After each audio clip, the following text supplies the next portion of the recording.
So this is the continuation from the previous video. What I said was that the loop integral has to follow loop from A, B, C, D, and it has directions as well.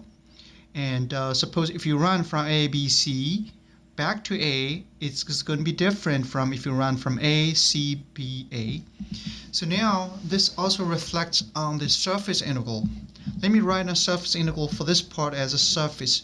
Which is our surface? Let me shade it like this. This is my surface. So you see, this is my surface. In other words, in order to make these two integrals exactly the same, so therefore the line which is enclosed this particular area must be exactly the same area which is related to this.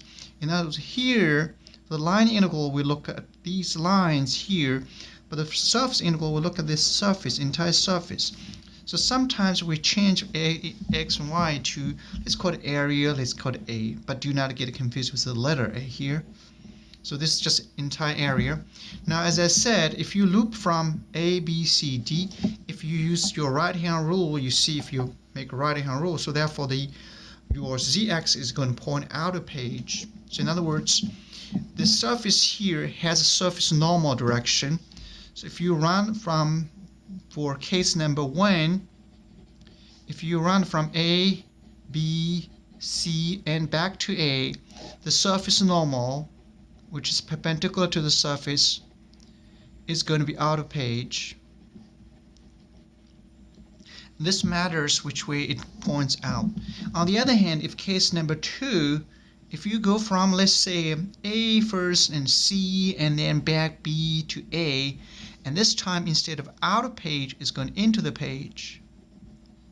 So now your surface normal direction is going to be different. So this is the reason why these two must be correlated to each other. It depends on which way you do the integrals, so they are quite different. And these line integrals are exactly the same thing as we learned before. So there's no difference. Essentially, you do the integral from A to B, B to C, C to A, the way that we do the same thing. And so this is called Green's theorem.